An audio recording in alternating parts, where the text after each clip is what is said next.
बिस्मिल्लाहिर्रहमानिर्रहीम। इन्फोवर्ड के दोस्तों अस्सलामु अलैकुम।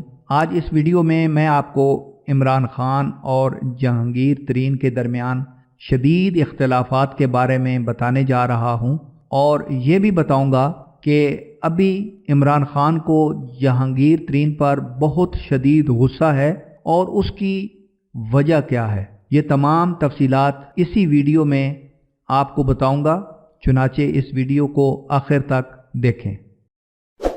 अगर आपने हमारा चैनल सब्सक्राइब नहीं किया तो सब्सक्राइब कर लें और बेल आइकन पर भी क्लिक कर दें। नाज़रीन कराम, मैं आपको यहाँ पर बताता चलूँ कि वज़ीर आज़म इमरान खान और जहांगीर तरीन के दरमियान ताल्लुकात एक दफ़ा फिर ख़राब होने जा रहे हैं। इस वक्त इमरान खान के करीबी दोस्त जहांगीर तरीन को उनकी ही हुकूमत में मुख्तलिफ मुकदमात का सामना करना पड़ रहा है, बल्कि अब तो पीटीआई में सिर्फ करप्शन हो रही है। शौकत तरीन एक अच्छे एक्सपर्ट हैं, वो वजीर ख़जाना नहीं बन सकते क्योंकि उन पर नैब केसेस चल रहे हैं और अभी हाल ही में उन्होंने अपने एक टीवी इंटरव्यू में भी ये कहा है कि मुझ पर जो नैब के केसेस हैं वो ख़त्म किए जाएं, तब मैं हुकूमत का हिस्सा बनने को तैयार हूँ। अब जो इमरान खान को जहांगीर तरीन पर बहुत शदीद गुस्सा है, उसकी सबसे बड़ी वजह यूसुफ रज़ा गिलानी को जहांगीर तरीन की सपोर्ट हासिल थी और उन्होंने सेनेट के इलेक्शन में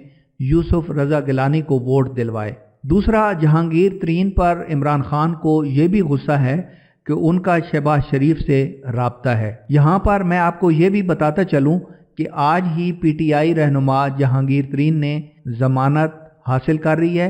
जहांगीर तरीन ने ज़मानत क़बल अज़ गिरफ्तारी के लिए सेशन कोर्ट से रजू किया हुआ था।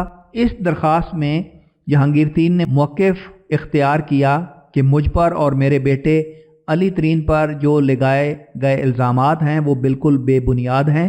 मालियाती उमूर में साफ़ और शफाफ हूँ, हमारे पास असासों की मुकम्मल मनी ट्रेल मौजूद है। जहांगीर तरीन ने और उनके बेटे अली तरीन ने बैंकिंग कोर्ट लाहौर से भी ज़मानत हासिल कर ली है, जो कि 7 अप्रैल तक है। दूसरी जानिब पाकिस्तान तहरीक इंसाफ के रहनुमा जहांगीर तरीन का कहना है कि मुझ पर लगाए गए इल्ज़ामात बिल्कुल बेबुनियाद हैं। तीनों मुकदमात से मेरा कोई ताल्लुक़ नहीं है।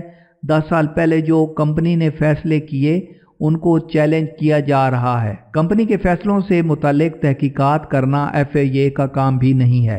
नाज़रीन, ये तो अब आने वाला वक्त और नैब या FIA के इदारे अगर सही तहकीकात करते हैं तो बताएगा कि कौन साफ शफाफ है और किसने मुबैना तौर पर ये सारे घपले किए हैं। आई होप सो कि आपको ये वीडियो पसंद आई होगी। इस तरह की मज़ीद वीडियोज़ हासिल करने के लिए चैनल को सब्सक्राइब करने के साथ साथ बेल आइकन पर भी क्लिक कर दें ताकि इस तरह की आने वाली मालूमाती वीडियो आप तक फ़ौरन पहुंचती रहें।